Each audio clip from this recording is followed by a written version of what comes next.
지금부터 내가 해주는 얘기 들어주겠니? 할렐루야. 2월 1일 월요일 새벽입니다. 415장 1절 찬양하겠습니다. 십자가 그늘 아래 나 쉬기 원하네. 저 햇빛이 미 뜨겁고 또 짐이 무거워. 이 광야 같은 세상에 늘 방황할 때에 주 십자가의 그늘에 내 쉴 곳 찾았네. 아멘. 오늘 하나님께서 주시는 내 말씀은 누가복음 10장 1절부터 24절 말씀이 되겠습니다. 신약성경 누가복음 10장 1절부터 24절 말씀 중에서 20절 한 절만 봉독해 드리겠습니다. 그러나 귀신들이 너희에게 항복하는 것으로 기뻐하지 말고 너희 이름이 하늘에 기록된 것으로 기뻐하라 하시니라. 아멘. 오늘은 가장 큰 기쁨이란 제목으로 하나님 말씀을 상고하겠습니다. 오늘 본문에는 12제자를 파송한 예수님이 이어서 70인의 제자들을 전도자로 파송한 이야기가 기록되어져 있습니다. 누가복음에만 기록되어져 있는 이야기인데요. 오늘 이 70인 전도자들의 파송 사건을 그들의 기쁨이란 차원에서 살펴보고 묵상하기를 원합니다. 17절에 보면 이런 말씀이 있어요. 70인이 기뻐하며 돌아와 이르되 주여 주의 이름이면 귀신들도 우리에게 항복하다이다. 그들은 주님의 명을 받들어서 하나님 나라를 전했습니다. 그러자 그 사역의 결과가 나타났는데 엄청난 것이었죠. 귀신들이 굴복하는 것을 그들의 눈으로 목격을 하게 된 것입니다. 하나님의 나라가 세상 나라, 마귀의 나라를 무찌를 수 있다는 것을 확인할 수 있었던 것이죠. 그런데 그 하나님의 나라가 누구의 나라입니까? 바로 그들이 섬기는 예수 그리스도 메시아이신 그분의 나라인 거예요. 그러므로 얼마나 기뻤을까? 야, 예수가 정말 왕이시구나. 그분의 나라가 임했구나. 우리가 그 나라의 일꾼이 되었구나. 그래서 참으로 기뻤을 거예요. 게다가 그들이 돌아왔을 때 주님이 이렇게 말씀까지 해주셨죠. 18절에 보면 예수께서 이르시되 사탄이 하늘로부터 번개같이 떨어지는 것을 내가 보았노라. 그러므로 저는 이 제자들의 기쁨이 극한의 기쁨이다 이렇게 말해도 될 것 같다는 생각이 듭니다. 가장 본질적인 기쁨이라는 것이죠. 한 번의 어떤 게임에서 이긴 그 정도의 기쁨이 아닙니다. 영원한 세력들과의 전쟁에서 승리한 것이죠. 그것도 그냥 구경한 것이 아니라 참전해서 전과를 올린 거예요. 영원한 세력과의 전쟁에 참여해서 영원한 선의 승리를 맛보게 된 것이니 얼마나 기쁜 일이었겠습니까? 그래서 오늘 말씀을 기쁨이란 관점에서 묵상하려고 하는 것인데 그것도 극한의 기쁨이란 말씀을 잠깐 언급을 했었습니다. 자, 그런데 여러분, 이 극한이라는 것은 적인 그 또 반대 부분과 항상 맞물려 있게 된다는 것을 우리가 상식적으로 알고 있습니다. 그러니까 극도로 기뻐하는 사람이 슬픔의 상징인 울음을 우는 것을 보면 조금 금방 이해가 될 수 있지 않을까 생각이 듭니다. 제자들의 사역은 극한의 기쁨을 가져다 주었어요. 그런데 자세히 그들의 그 큰 기쁨을 가져다 준 사건, 그 사역에 관한 기록을 보면 또 아주 극한의 두려움이 그들과 함께 있었다 하는 것도 깨닫게 됩니다. 그래서 오늘 말씀은 그들이 참으로 기뻐했다는 것과 함께 아주 큰 경고의 말씀도 계속해서 그들의 기쁨과 동행하고 있다는 것을 볼 수 있게 되지요. 70인의 제자들의 기쁨은 어떤 것들이었습니까? 먼저 그들은 12제자와 같은 사명을 받은 것이었죠. 12제자처럼 그들은 주님께 파송을 받고 하나님의 나라를 전하는 그런 기쁜 사명을 받게 됩니다. 그들이 받은 사명은 예수님의 12제자들이 받을 것과 똑같이 하나님 나라를 전파하는 것이었죠. 9절 거기 있는 병자들을 고치고 또 말하기를 하나님의 나라가 너에게 가까이 왔다 하라. 하나님 나라를 전하고 병자도 고치고 얼마나 놀라운 사명을 그들이 받은 것입니까? 게다가 그들이 소명을 받을 때 예수의 12제자들이 받은 소명과 유사한 점이 참 많이 있었어요. 오히려 더 구체적으로 사명을 받았다라고 할 수도 있겠죠. 전대와 배낭과 신발을 가지지 말라고 했습니다. 제자들처럼 가벼운 차림으로 가라고 명령을 받았어요. 이것은 아주 긴급하다는 거, 이것저것 준비하고 따질 여력이 없다. 바로 순종해야 된다. 제자들도 그런 긴급한 명령을 받았는데 이 70명도 그렇게 긴급한 명령을 받은 거예요. 그런 급한 일에 쓰임받을 수 있다. 이것이 얼마나 그들에겐 기쁘고 또 감사한 일이었겠습니까? 게다가 주님은 길에서 아무에게도 문안하지 말라라고 하셨어요. 유대 관습이 그래요. 만나서 헤어질 때 인사하느라고 많은 시간을 허비하게 된다고 합니다. 그냥 안녕 빠이빠이 하고 끝나는 게 유대 관습이 아니라는 거예요. 그래서 인사하느라고 시간을 낭비할 수 있게 된다는 것을 주님이 아시고 인사하지 말고 바로바로 가서 전해라. 급하게 하나님의 나라를 전해라 하는 명령을 받은 것입니다. 또 주어진 대접을 공정한 것으로 알라라는 명령도 받았어요. 더 나은 보상을 찾아다니지 말아라. 하나님 나라 일을 할 때 적절하고 필요한 보상은 내가 다 준비해 놨으니까 어디 가면 더 날 대접해 줄까? 저 사람이 날 대접해 줄까? 이런 생각하지 마라. 하나님께 맡기고 가면 다 하나님이 책임져 주신다. 그러므로 그들은 하나님께서 책임져 주신다는 사실을 인해서 기뻐하고 사람들에게 잘 보이거나 사람들에게 뭐 구걸은 아니지만은 어떻게 하면 더 좋은 대접을 받을까 이런 걱정할 필요 없이 당당하게 할 수 있으니 얼마나 기뻤을까 하는 생각을 해봅니다. 물론 사람들이 나를 어떻게 대접해 줄까라고 늘 생각하며 그렇게 사는 사람은 주님의 이런 명령이 결코 달갑게 느껴지지는 않겠죠. 그러나 참된 제자는 이런 명령이 기쁜 거예요. 사람에게 손 내밀지 않고 하나님이 책임져 줄 줄 믿고 어디를 가든지 나는 최고의 대접을 받고 있다라는 것을 인정하며 갈 수 있는 사람은 참으로 기쁜 거예요. 게다가 전도자는 보상을 받을 수는 있지만 보상해 주는 자들에게 의존해서는 안 된다라는 명령도 그들은 받았습니다. 그래, 우리는 사람 의지하지 않고 주님만 의지하면 돼. 이게 얼마나 깨끗하고 얼마나 당당한 것입니까? 그래서 제자들은 기뻤다 하는 것입니다. 그런데 앞서 말씀드린 것처럼 그들의 이 기쁜 소명은 두려움을 동반하는 것이었죠. 3절을 보면 갈지어다 내가 너희를 보냄이 어린 양을 이리 가운데로 보냄과 같도다. 예, 그렇습니다. 하나님만 의지하는 것이 너무 기쁜 일이지만 역시 인간이기에 우리가 기대하지 않았던 상황이 터지면 힘들고 두려울 것이다. 주님은 아셨던 거예요. 게다가 하나님 나라의 일을 마귀가 싫어하고 공격할 것도 아셨다. 마땅히 대접해 줄 줄 알았던 사람이 아주 무섭게 공격하고 배신할 수도 있겠죠. 그런 일이 일어날 수 있다는 것을 주님은 아신 거예요. 그래서 어린 양을 이리 가운데 보냄 같다라는 말씀을 하신 거예요. 주님의 명령을 받을 때 기쁘지만 여전히 우리의 현실은 두려운 일이 도사리고 있을 수 있다라는 것을 우리는 기억해야 할 것입니다. 하나님 나라를 위한 사명자는요. 내가 사명자가 되었다. 주님께서 나를 불러주시고 일을 맡기셨다라는 사실로 기뻐해야 합니다. 그러나 역시 또한 두려워해야 합니다. 세상에 공격이 있을 것이라는 것도 것으로 인해서 그것도 두려운 마음 가지고 겸비한 마음을 가져야겠지만 상황이 어떻게 되든지 간에 사람들이 날 다 잘 대해준지 또 혹은 우리의 기대와 달리 못 대해주든지 간에 긴급한 사명에 대한 태도를 갖지 않으면 안 된다 하는 것. 이 생각을 우리가 해야 된다는 거예요. 이 생각을 잃어버릴까 봐, 이 생각이 우리에게 사라질까 우리는 두려워해야 합니다.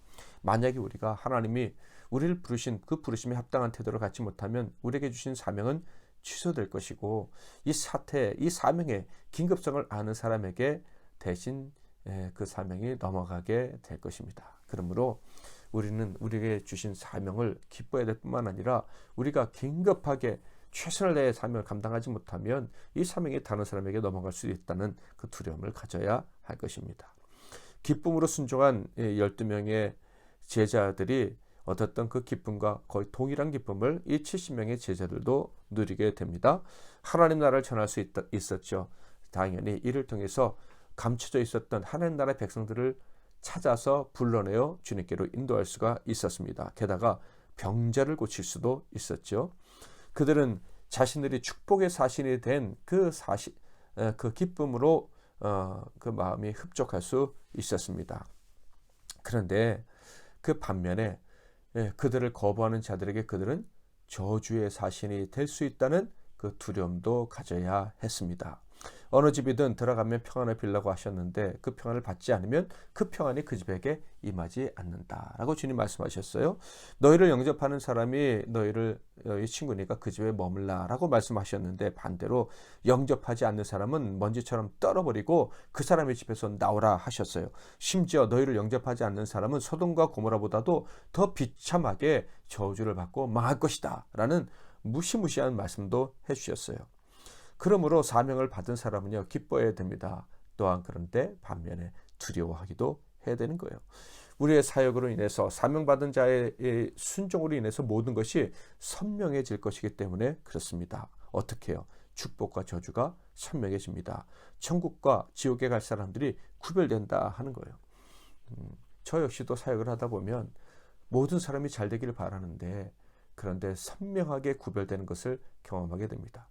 물론 처음에는 좀 희미했어요. 처음에는 이 사람이 복받을 사람인지 저주받을 사람인지 천국 갈 사람인지 지옥 갈 사람인지 분명하지 않았는데, 그런데 하나님 주신 사명을 더 기억하고 더 분명하게 전하기 시작하면 그게 선명해집니다. 그래서 기쁘기도 하지만 두렵고 마음이 아프기도 하는 거예요. 제자들이 돌아와 기뻐했습니다. 그러자 주님은 격려해 주셨죠. 내가 너희에게 뱀과 정갈을 밟으며 원수의 모든 능력을 제어할 권능을 주었으니 너희를 해칠 자가 결코 없으리라. 이 격려의 말씀에 그들의 기쁨은 배가가 되었을 거예요.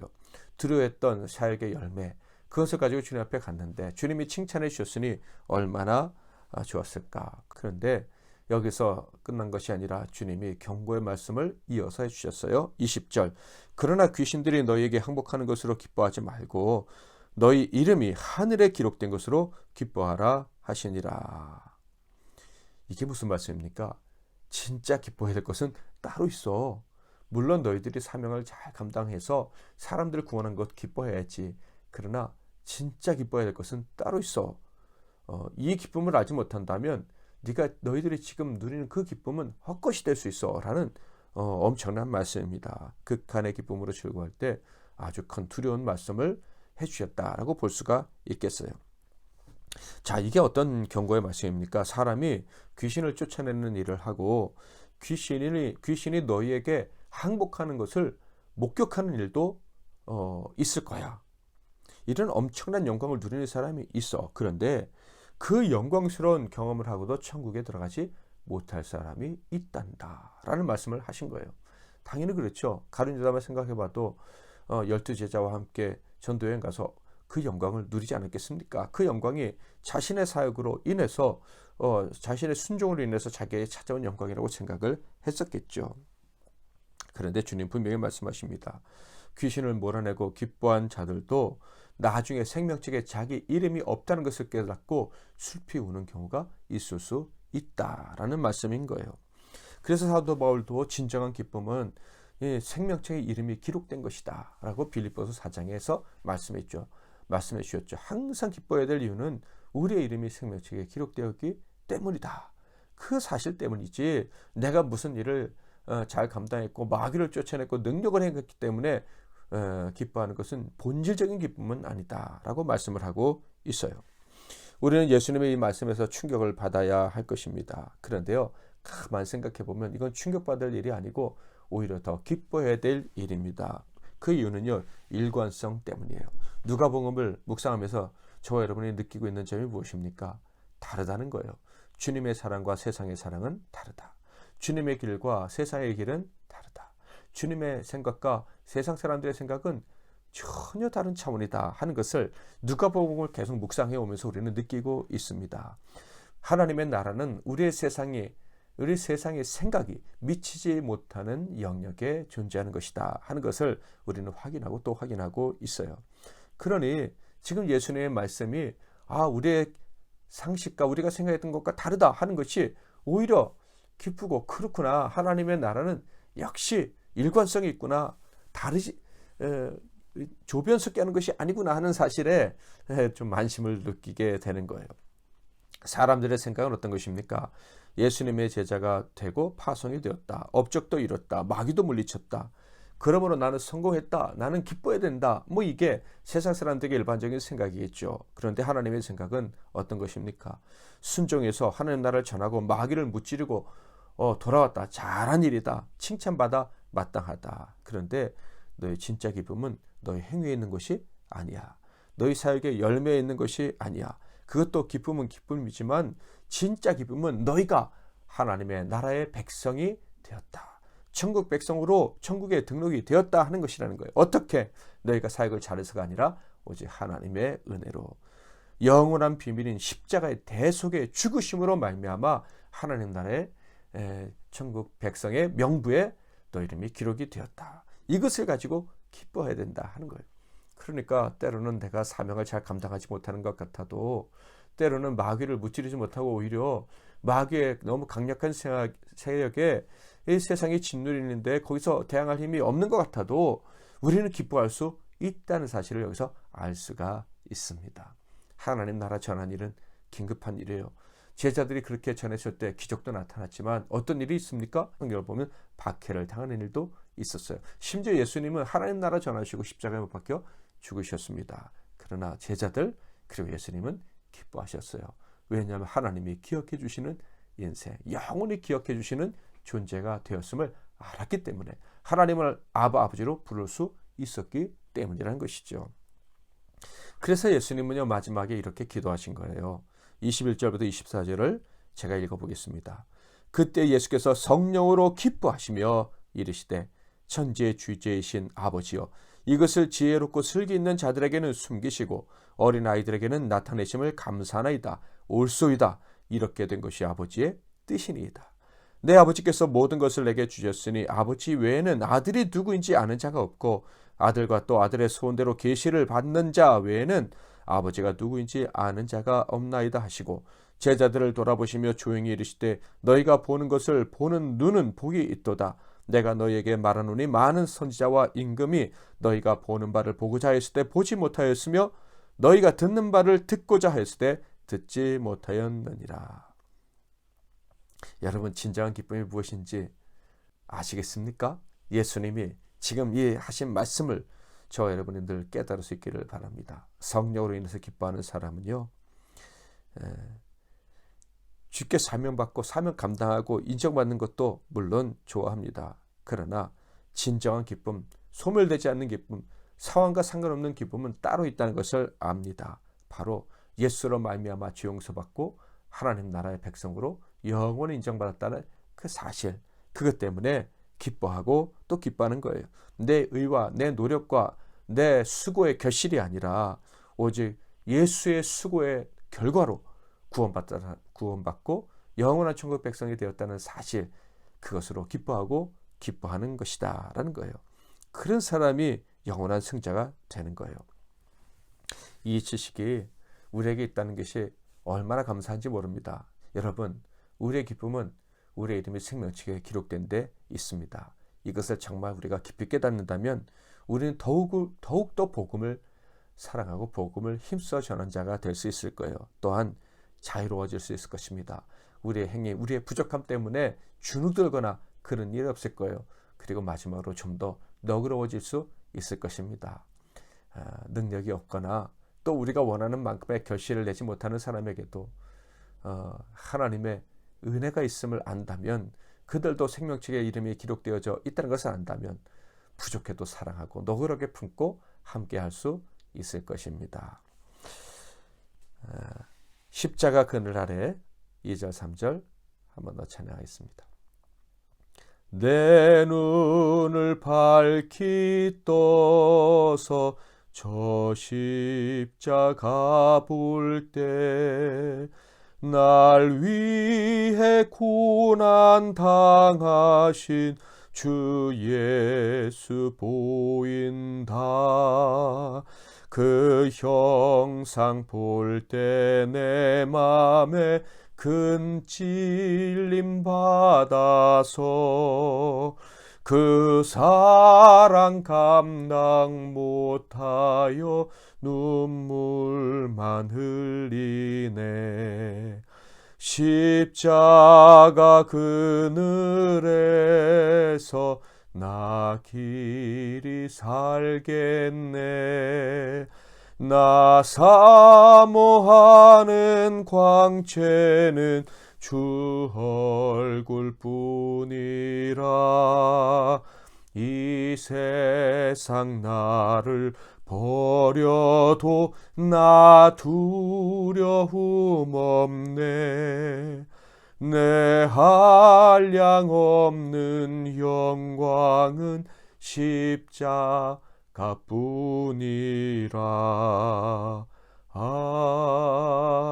아멘. 오늘 아침에도 기쁨으로 기도하는 시간 가졌으면 좋겠습니다. 남들은 혐오하고 그리고 조롱하는 그 십자가의 영광을 알 수 있는 은혜에 우리가 푹 빠져서 살 수 있음에 감사하면서 오늘도 하나님께서 주신 이 하루, 우리에게 주신 이 기쁨 때문에, 이 복음의 능력 때문에 더 자유롭고 너그럽게 복음을 또 전하면서 살 수 있도록 도와달라고 기도하시고, 여러분 각자 기도 제목 가지고 기도하시고, 우리 질병으로 고통당하는 우리 교우들 그리고 우리 선교사님을 위해서도 기도해 주시고 하루를 시작하시기를 바랍니다. 기도하겠습니다. 살아계신 하나님 아버지, 오늘도 우리에게 이렇게 복된 하루를 시작할 수 있게 허락해 주셔서 감사합니다.